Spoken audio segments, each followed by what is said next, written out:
Eu só tenho uma vida pra servir,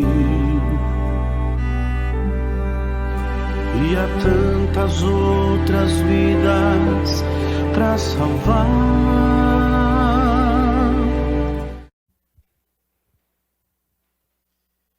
Feliz sábado, querida igreja. Eu estou tão acostumado a ver essa igreja cheia. Quando eu cresci aqui, na época que eu tinha cabelo e não tinha barba, o tempo passa, né? Tinha cadeiras no meio aqui. Era uma aglomeração tão gostosa. Hoje a palavra aglomeração já virou um negócio tão ruim, né? Mas eu quero agradecer a Deus porque o ano passou, a igreja permanece firme.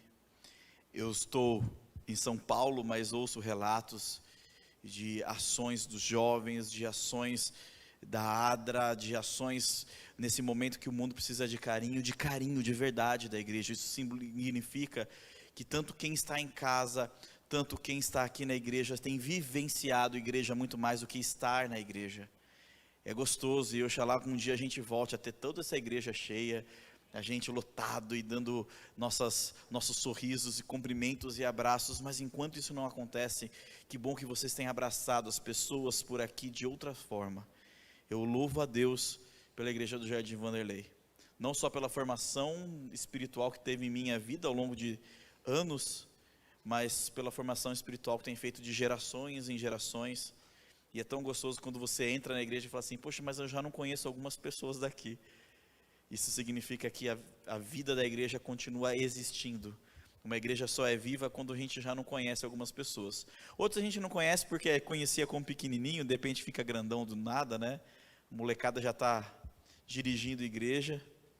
E eu falo que a gente nunca precisou tanto dos jovens da igreja como nos tempos de hoje. Porque a gente era tão presencial, tão próximo, o máximo que a gente sabia era regular um microfone, e de repente essa meninada precisou aí nos ajudar a se conectar, a colocar câmeras, a fazer tudo funcionar. E se as igrejas estão funcionando é por causa dos jovens que estão fazendo isso acontecer, que tiveram informação durante muito tempo, e se não tem, dá uma googada rápida. É engraçado, né? A gente mexe no Google, mas eles mexem de uma forma diferente, eles sabem o que procurar e como procurar, a palavra certa. A gente, que nem agora há pouco, eu fui tentar achar o culto online do Jardim Vanderlei. Aí entrei no YouTube e falei: eu sei que é no YouTube. Aí coloquei lá, ao vivo Vanderlei. Aí apareceu um cantor chamado Vanderlei ao vivo. Não entrei, tá? Coisa bizarra. E aí eu aprendi que eu não sei nem pesquisar mais na internet da forma correta. É isso que acontece, o tempo passa. Deus vai dando pra gente novas gerações, e isso é muito bom. Eu resolvi falar um pouco de esperança para vocês hoje. A palavra que define a igreja adventista mundialmente. A igreja adventista, ela é conhecida mundialmente como a igreja da esperança, de diversas formas, com vários nomes diferentes. Aqui no Brasil, nosso canal chama Novo Tempo, mas o nosso título é o canal da esperança. Nos Estados Unidos, o canal Novo Tempo é chamado de Hope Channel, né? O canal da esperança mesmo, de fato. Nós somos a igreja da esperança, e nós usamos a palavra esperança de forma muito comum. E por quê? Por que nós usamos tanto essa palavra? Por que essa palavra é tão importante? E por que nós deveríamos, todas as vezes que falarmos dela, resgatarmos o que de fato ela precisa ser lembrada? Porque esperança é um grito no meio da escuridão. Esperança é lembrança com planejamento. Um poeta uma vez disse que ninguém vive sem sonhos. E a minha vida inteira eu concordei com isso. Até que um tempo atrás eu estava conversando com uma pessoa sobre o que eu faria se eu tivesse 100 milhões de reais no meu bolso. O que você faria? E eu comecei a viajar. Eu investiria tanto nisso, investiria tanto naquilo, ajudaria tanto. A gente sempre acha que vai fazer muito bonzinho com o dinheiro na mão, né? Talvez Deus não tenha dado para a gente, porque talvez a nossa natureza se demonstraria de outra forma. Mas eu ficava imaginando isso: não, eu vou ajudar com aquilo, vou ajudar com aquilo outro. E eu percebi que esse sonho, que não tinha esperança nenhuma, não tinha caminho nenhum, não me alimentou em nada. Eu não fui dormir mais feliz porque eu falei o que eu faria se eu tivesse 100 milhões. Eu não tenho como ter 100 milhões. Eu não fiquei com meu coração batendo rápido, falando: nossa, a partir de hoje vou viver diferente por causa desse sonho dos 100 milhões. Não tem como. Então eu fui dormir, nem pensei mais nisso. Eu entendi que nós somos, na verdade, movidos por esperanças, porque sonhos sem esperança a gente esquece rápido, a gente chama de devaneio, de loucura, mas o verdadeiro sonho, quando ele é colocado com esperança, aí que nos move, aí que o nosso coração se acelera, aí que a nossa vida começa a fazer algum sentido. É quando há esperança no meio de nossos sonhos. Quando eu comecei a namorar a Bruna, e aí ela falou assim: Tiago, eu acho que eu gosto de você o suficiente para te aturar para o resto da vida. Eu comecei a ter esperança, e aí a gente começou a sonhar a vida dois, porque tinha um porquê. Aí você fica sem dormir, aí dá borboleta no estômago, e você fala: nossa, será que eu vou ser bom marido? Será que eu vou ser bom pai? Caramba, se eu for casar, eu vou ser pai também. Aí você começa a sonhar ser pai, tem uma esperança no meio disso. Quando você fala que quer ser médico, mas ainda nem passou no vestibular, você começa a alimentar a esperança de estudar, de fazer. Nós somos movidos, na verdade, por esperança.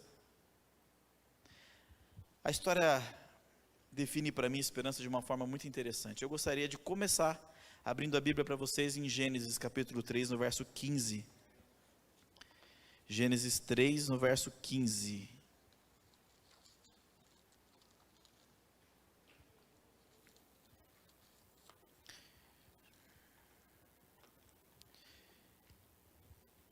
Gênesis 3,15, para quem precisa de um contexto, Gênesis 3 é o capítulo mais triste da história da Bíblia, quando o ser humano cai em pecado.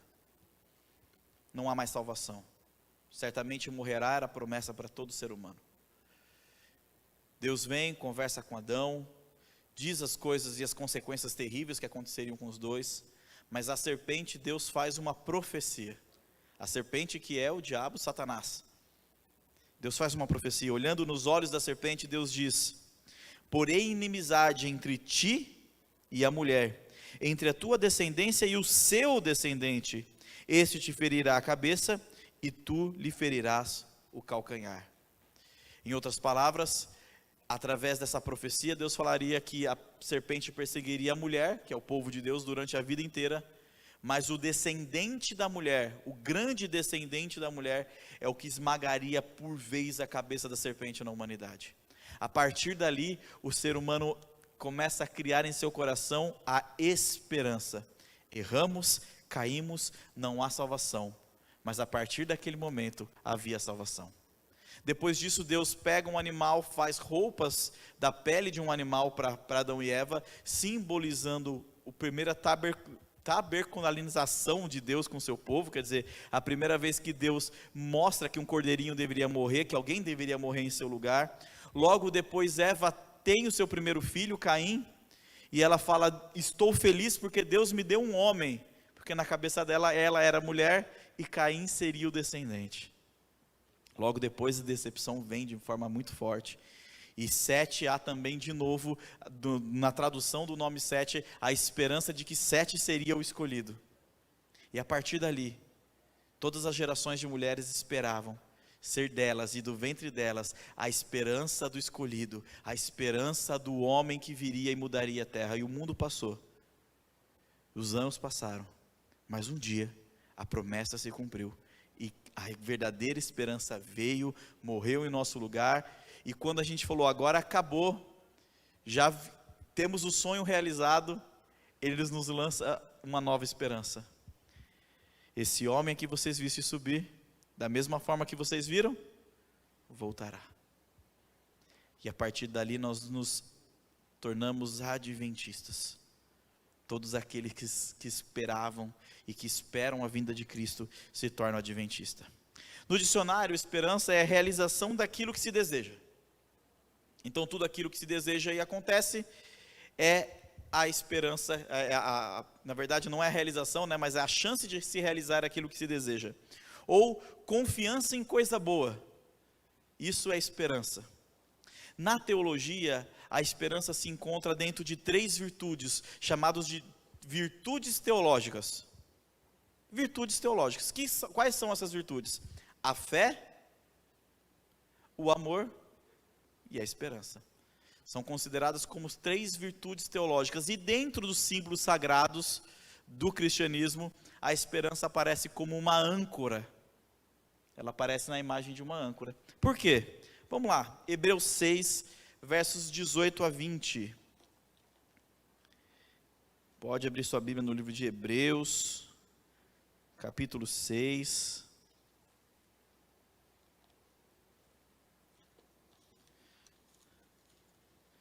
Do verso 18 ao 20.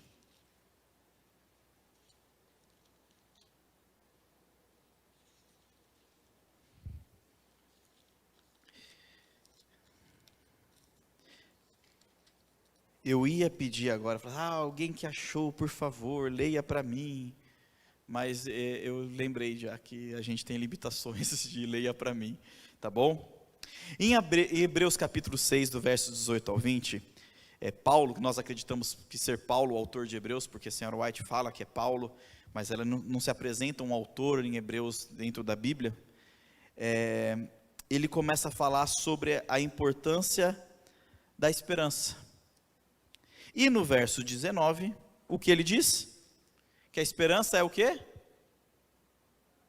Âncora da nossa alma, é ela que nos liga a Deus, é ela que nos deixa não nos separarmos de Deus, elas nos ancoram, elas nos seguram, para que a gente possa ter contato com Deus. Por que isso é tão importante? Por que isso é tão lindo? Porque quer dizer que a esperança em Deus é uma âncora muito boa, mas se eu estiver amarrando minha âncora em lugar errado,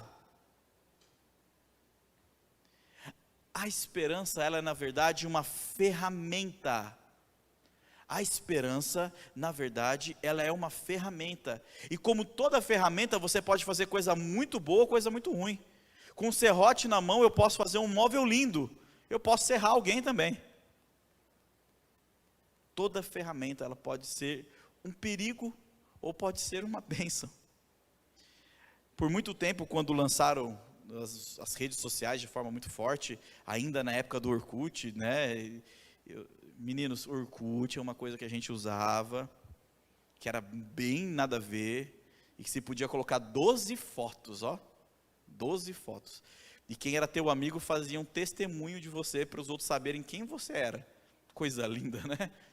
Bem, desde essa época, as pessoas ficavam discutindo, né, se isso era bom, se isso era ruim, se Facebook é bom, se Facebook é ruim, as pessoas têm postagens contra, a favor, a pessoa que é postagem contra, posta no Facebook, contra o Facebook, é uma coisa linda.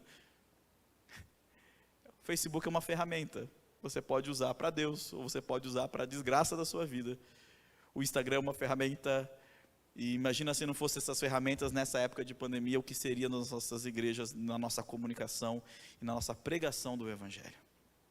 Esperança também é uma ferramenta. Dependendo de onde eu amarro e ancoro minha esperança, dependendo de onde eu seguro minha esperança, dependendo de onde eu fico pensando nessa ideia de esperança, eu posso estar, na verdade, trazendo para mim um grande malefício na minha vida. Eu tenho dividido mais ou menos as esperanças hoje em dia, dentro do cristianismo, e hoje eu não quero falar do mundo lá fora, eu quero falar de nós mesmos. Dentro da nossa igreja, eu tenho dividido, a nossa esperança dividida em 3 áreas. E isso tem me preocupado um pouco. A primeira esperança é a esperança que o cristão coloca dentro do tempo. Feliz 2021 para você, viu? Que esse ano seja um ano melhor.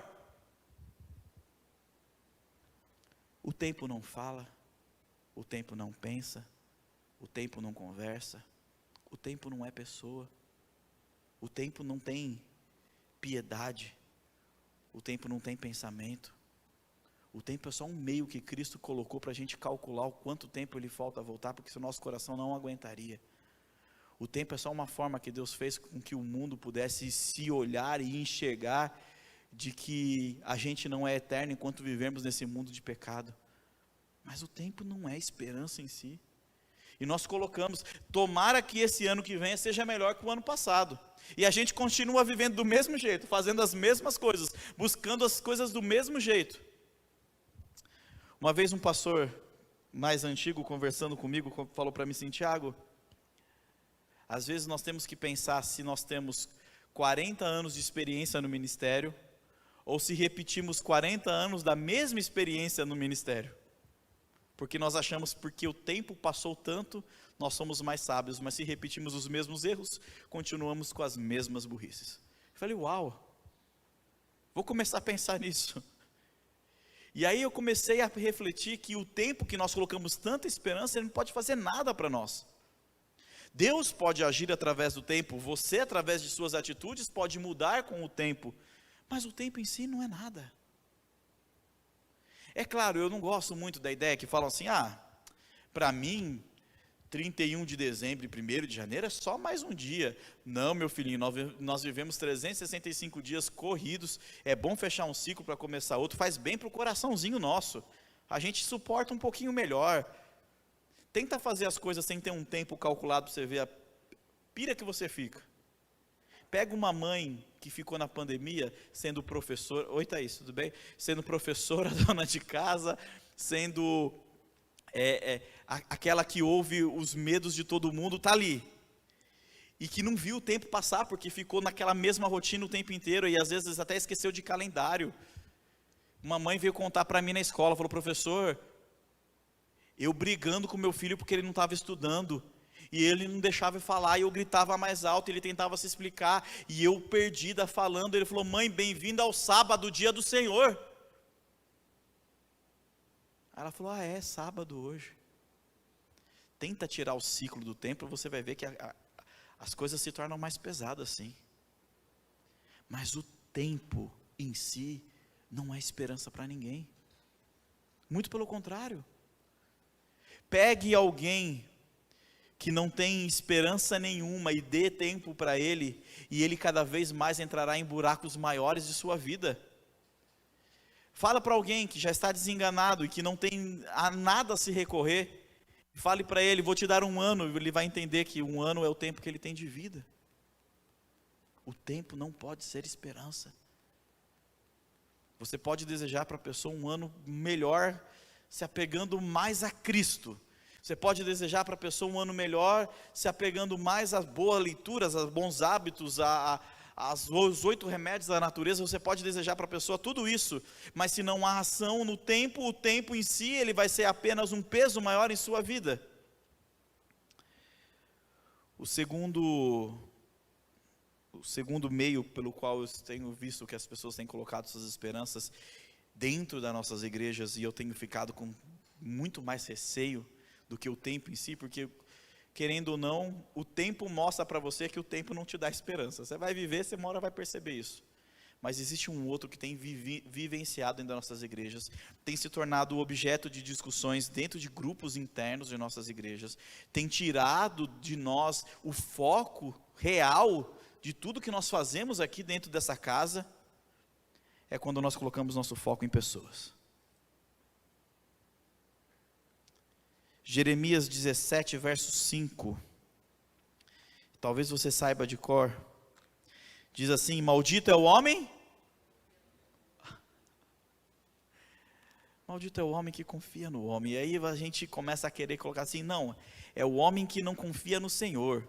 Não, maldito é o homem que não ama Jesus. Maldito é o homem que confia no homem mesmo.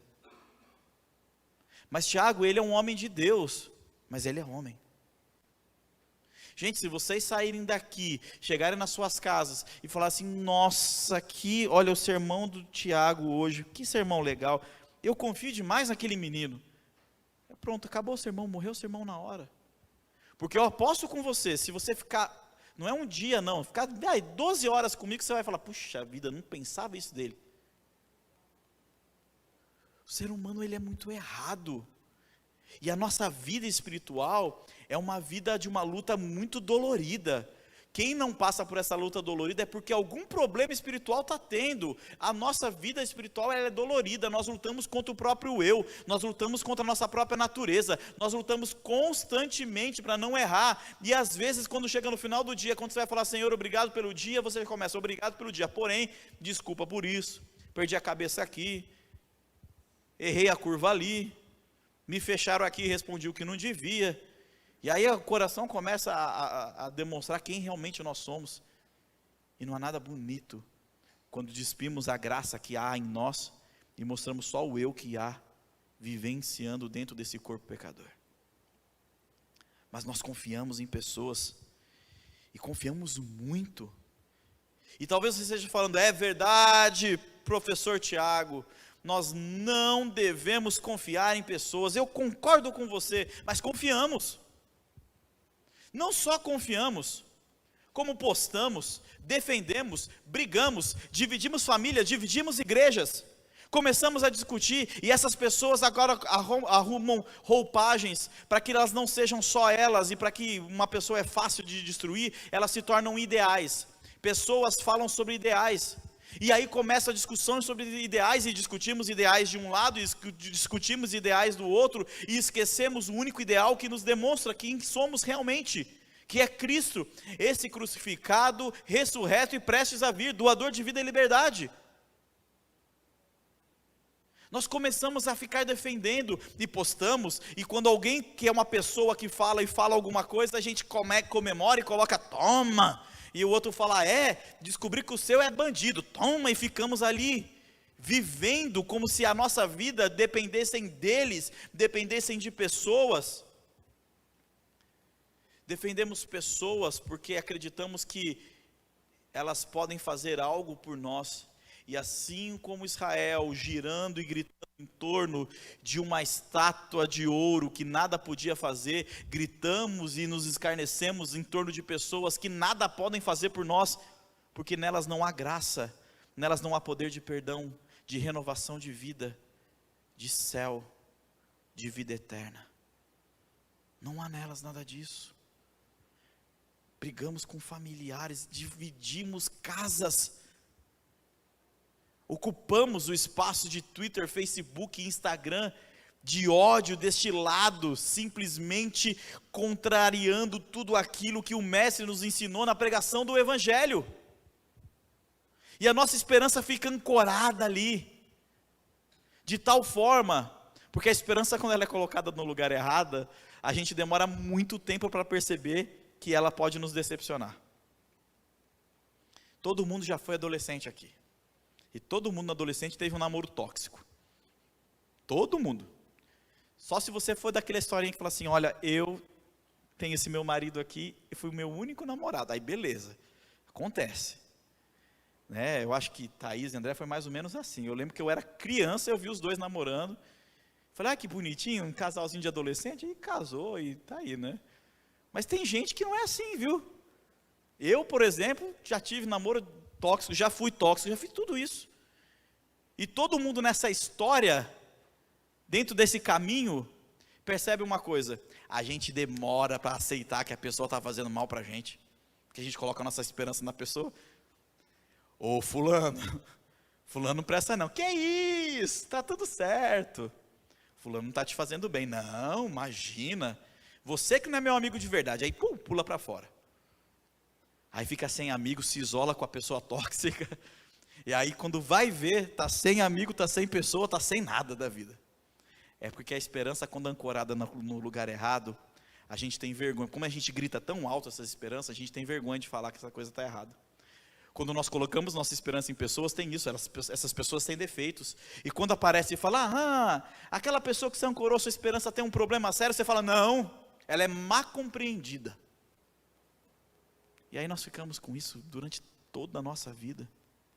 E Cristo esperando uma igreja viva, que ame, que pregue o Evangelho, que não ligue para esses ideais. Eu sei que nesse dado momento você já deve estar pensando em diversas coisas. Na briga recente que o Brasil tomou para o seu coração, de direita e esquerda.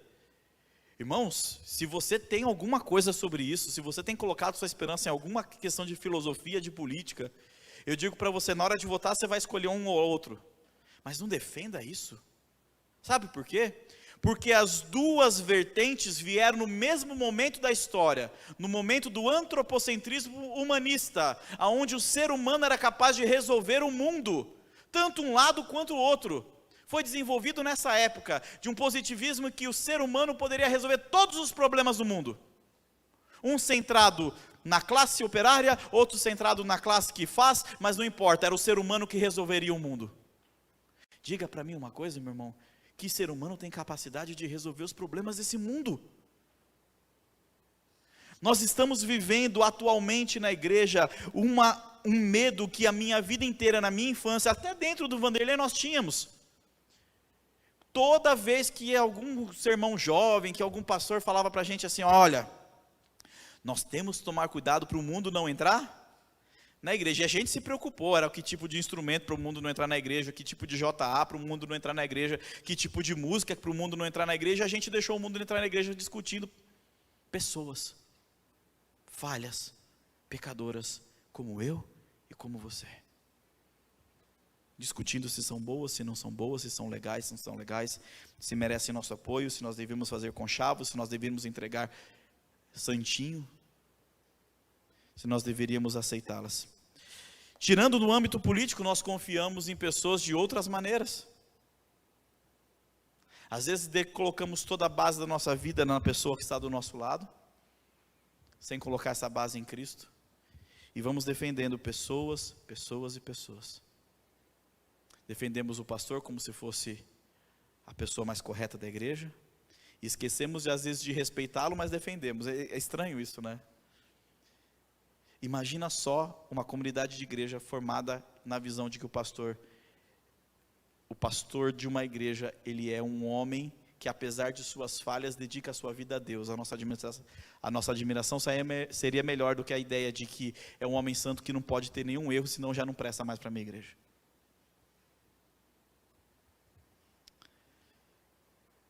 O próprio Jeremias, no capítulo 17, 2 versículos depois, Jeremias 17, verso 7, diz assim: bendito o homem que confia no Senhor e cuja esperança é o Senhor. Bendito o homem que confia no Senhor e cuja esperança é o Senhor. É muito interessante que dentro da linguagem hebraica existem espaços para que você possa colocar personagens ocultos. Então eu posso dizer assim: bendito o homem cuja esperança também é o Senhor. No hebraico tem frases curtas que dá para você, só que nesse caso aqui é claramente: bendito o homem que confia exclusivamente no Senhor e cuja sua esperança é exclusivamente do Senhor. É por isso que ele vai tirando essas possibilidades, onde no verso 5, maldito é o homem que confia no homem, e bendito é o homem que confia exclusivamente em quem? No Senhor, cuja esperança é exclusivamente o Senhor. Não quero desejar para vocês um feliz 2021. Eu quero desejar que em 2021 a gente coloque a nossa esperança no lugar certo. E que a gente volte a se tornar uma igreja que tem os olhos para a pessoa certa. Me dói o coração como membro de uma instituição, quando eu vejo a gente dividido por assuntos que nem cristãos são. Em 1888, em Minneapolis, a igreja discutia e quase se dividiu para a discussão se a salvação era pela graça ou pela obra. E hoje a gente está se dividindo por questões que nem são bíblicas. Nem são bíblicas. Eu gosto muito da forma que a senhora White se refere a Cristo em algumas passagens, em alguns momentos. Eu gostaria de ler para vocês O Caminho a Cristo, na página 88, e o Conselho sobre Educação, livro de cabeceira de qualquer educador, na página 161. São duas frases, e depois eu vou retirar a forma carinhosa que ela fala disso daí. Ela diz assim: disse Jesus acerca das escrituras do Antigo Testamento, e quanto mais isso é verdade no Novo, são elas que de mim testificam. Dele que é o Redentor, aquele em quem se centralizam nossas esperanças de vida eterna. Sim, a Bíblia toda fala de Cristo, desde o primeiro relatório da criação, pois sem Ele, nada do que foi feito, se fez, até a promessa final. Eis que cedo venho, lemos acerca de suas obras, e ouvimos a sua voz. Se desejais familiarizar-vos com o Salvador, estudai as Santas Escrituras. Na segunda passagem ela diz assim: em todas essas ocasiões, Cristo deve ser apresentado como o primeiro entre 10.000, aquele que é totalmente desejável. Cantares 5, 10 e 16. Seja ele destacado como fonte de todo e verdadeiro prazer e satisfação, o doador de toda dádiva perfeita, o autor de toda bênção, aquele a quem se concentram todas as nossas esperanças de vida eterna. Em todo o exercício religioso apareçam em sua real beleza o amor de Deus e a alegria da vida cristã. Apresentai o Salvador como restaurador de todo o feito do pecado. Quando a senhora White fala de Cristo, ele fala, aquele que nos dá toda a esperança da vida eterna. Ele é a nossa esperança de vida eterna, a única esperança da vida eterna. Mas como reconquistar isso? Como reconciliar isso? Como fazer com que de fato Cristo seja a nossa esperança? É preciso fazer algumas coisas que são importantes, que parecem simples, mas são bíblicas. Eu comecei a falar sobre 3 pilares da fé na teologia, que é a fé, a caridade e a esperança. Se nós colocarmos as 3 para trabalhar, a esperança será colocada no lugar certo. A fé em Cristo Jesus, somente nele, em sua salvação. O amor que transborda em nós, porque ele nos amou primeiro. E aí sim a esperança será colocada no lugar certo. Um cenário muito desejável, talvez, nesse momento, seja que nós aceitamos, através desse amor, que é um dos pilares, que há diferenças de pensamentos na igreja. Nós somos diferentes. E por causa disso, e por causa dessas diferenças, nós também temos a responsabilidade de apresentar o Evangelho para pessoas diferentes. É porque eu, Tiago, trabalho com educação 24 horas por dia, talvez eu tenha uma abertura maior com educadores e alunos. Existem alunos no Colégio Adventista de Interlagos que não teriam uma outra forma de falar sobre Jesus se não fosse na sala do vice-diretor Tiago, tomar uma bronca. E no meio de uma bronca descobre a graça de Cristo. Educação redentiva, nós estudamos um trimestre inteiro sobre isso. Sabe, talvez dentro do seu trabalho, seu amigo começar a falar sobre situações, sobre política, o mundo, a bolsa, e você demonstrar confiança total em Cristo, ele vai repensar quem Cristo é. Talvez na sua universidade ninguém vai conseguir trazer Cristo como você vai conseguir trazer lá dentro das salas da sua universidade. Repensar a nossa esperança é entender de que ninguém poderá fazer por nós aquilo que só Cristo pode fazer por nós. Renovar nossas esperanças é entender que nós precisamos focá-la. E focar a esperança é entender que qualquer outra promessa que não tenha Cristo como centro dessa ideia, ela já não serve mais para nós. Ela já não é real o suficiente, ela não é verdadeira. Se você entra, meu jovenzinho, num relacionamento onde a pessoa não tem coragem de nem fazer uma oração com você, talvez esse não seja o relacionamento que Deus queira para você, porque não há Cristo como foco dessa esperança. Aliás, ninguém namora sem esperança. Eu conheço gente que mente, fala, vou começar a namorar para ver no que dá. Mentira, você já começa a imaginar de branco lá, você de terninho esperando a pessoa entrar, é assim mesmo. Eu não quero casar, então não namora. Fica de boa aí, tá tudo certo. Mas o namoro está cheio de esperança, o relacionamento está cheio de esperança. Se você colocar essa esperança com alguém que não pode trazer Cristo, o foco está errado. Se você está olhando para qualquer ideal que não tem Cristo como centro, mas o fulano ou ciclano fala de Cristo, todo mundo pode falar de Cristo, mas quem vive Cristo? É por isso que por mais defeituosa que seja, segundo os livros da senhora White, por mais defeituosa que seja, a igreja ainda assim é o local onde nós podemos colocar o foco de nossas esperanças. Mas na igreja tem tanta gente que não ama Deus. Tem. Mas quem entra aqui, por mais que seja falso, tem que louvar o nome dele para estar aqui dentro.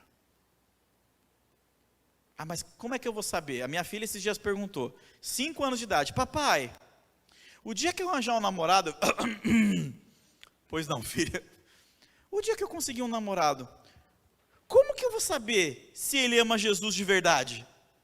Falei, conhecendo. Mas se ele mentir para mim? Então conhece bem, filha. Demora 5, 6 anos para beijar e está tudo certo.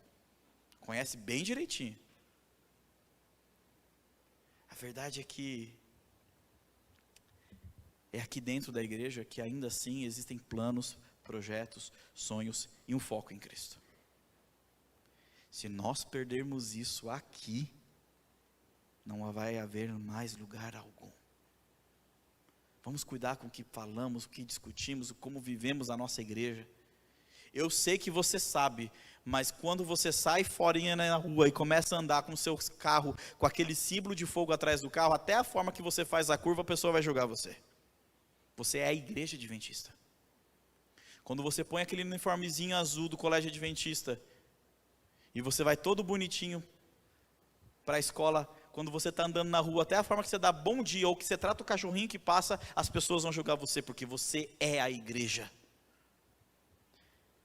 Quando você está na rede social, e você destila ódio, em cada palavra que você coloca, as pessoas vão olhar para você, porque você é a igreja. É você a igreja. A senhora White fala que a chuva serôdia vai acontecer quando toda a igreja estiver unida no mesmo propósito.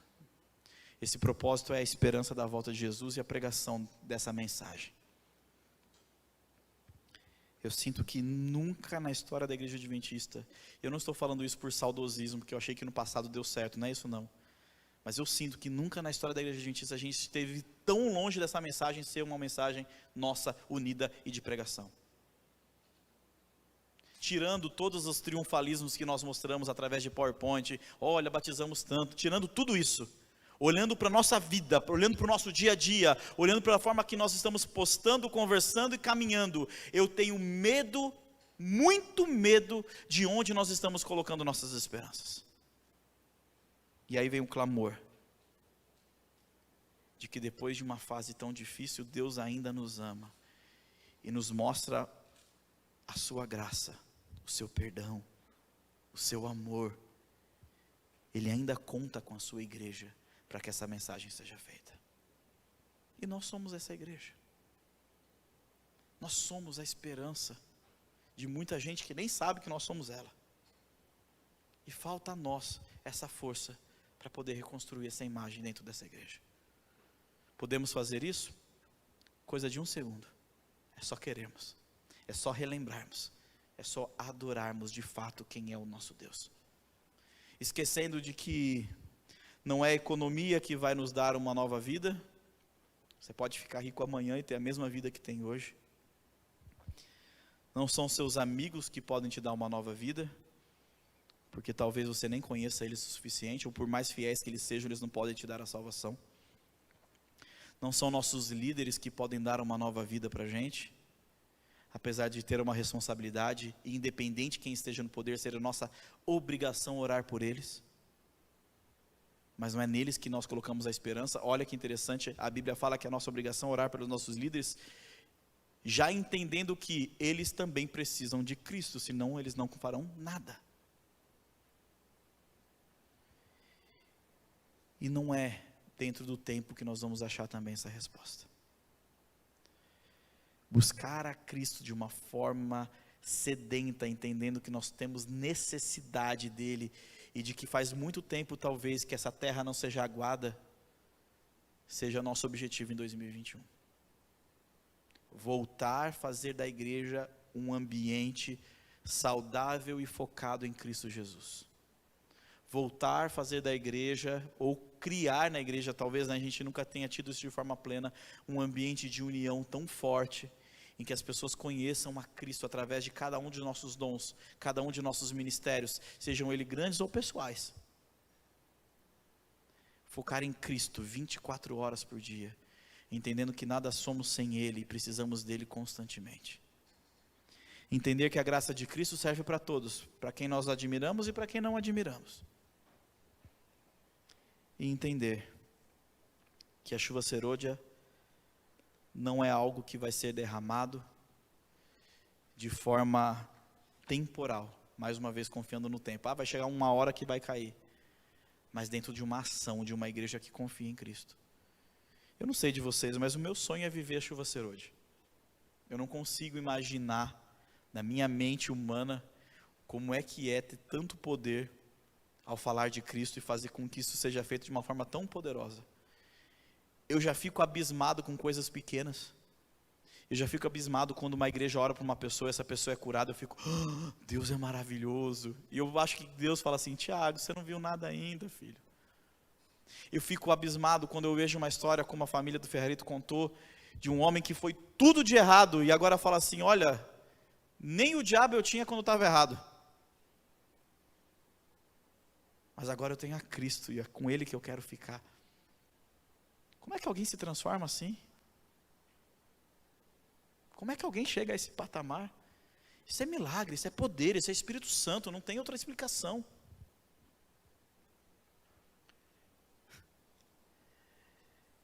Eu sonho com uma igreja que precise buscar a Cristo e se sentir saciada por simplesmente buscá-lo. Não colocando mais, porém, criando talmudes e regras aí para que a gente possa viver melhor. Mas criando a Cristo.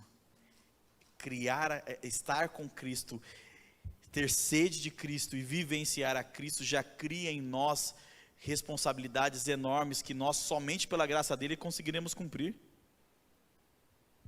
Quando eu estou com Cristo, eu olho para os 10 mandamentos e falo, Senhor, eu quero isso para mim. Os mandamentos deixam de ser leis e acabam se tornando desejos. Quando eu estou com Cristo, eu olho para o próximo e falo, Senhor, eu nem compreendo o que essa pessoa está falando, mas eu quero ela salva. Senhor, eu não consigo entender o meu amigo, não consigo entender o meu irmão, eu acho ele zeloso demais, eu acho ele zeloso de menos, a gente acha tudo dos outros, né? Mas eu o amo, eu quero ver ele no céu comigo. Senhor, eu quero te desejar todos os dias da minha vida. Eu queria convidar você que está na sua casa, e obrigado porque você está na sua casa, isso permite com que você se cuide, de que as pessoas que precisam estar aqui para as atividades tenham espaço para poder fazer isso com segurança. Eu queria dizer para você que está em casa, eu queria dizer para você que está na igreja, nós podemos fazer uma igreja nova desde que focado nossa esperança em Cristo Jesus. Esse é o convite que eu vou deixar para vocês. Uma mensagem simples. Meu pai falava assim, é uma mensagem água com açúcar. É simplesinha. Mas quando nós resolvemos de fato ingeri-la, ela é quirela de milho. Já comeu quirela de milho já? Lá no sul é comum. 3 garfadas e você está cheio pro resto do dia. 3, acabou. Se tiver um negócio no meio, então, aí que você não consegue mesmo. A mensagem de Cristo, ela é simples porque ela é libertadora, então parece que é muito gostosa, e ela é de fato boa. Mas ela requer luta diária. A graça de Cristo, ela requer luta diária, mas Ele estará lutando conosco. Que Deus abençoe. Eu fico muito feliz de trazer essa mensagem que eu vou passar para outras igrejas. Primeiro aqui na minha igreja, do meu coração. A igreja que eu fui criado. E que eu espero que continue tendo Cristo como centro de todas as nossas esperanças. Amém.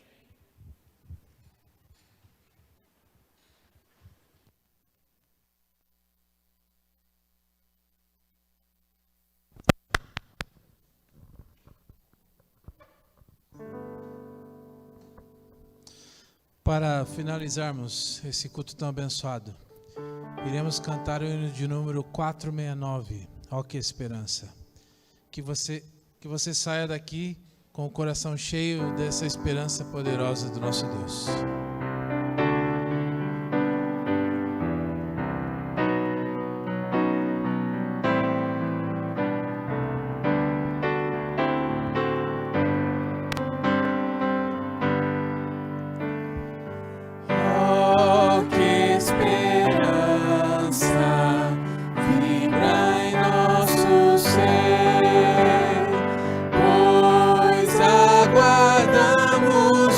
Senhor, fé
Eu lembro que eu era bem pequenininho, nem era de Tatuí ainda.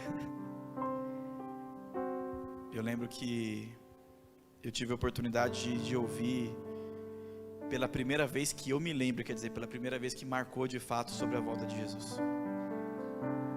Eu tinha uns 5 anos, a idade da minha filha agora.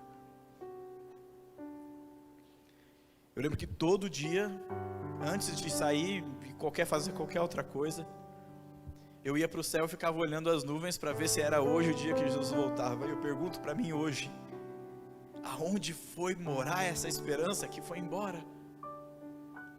Quando que a filosofia entrou na minha cabeça de tal forma que eu começo agora a fazer lógica, se tá no tempo ou não de Jesus voltar.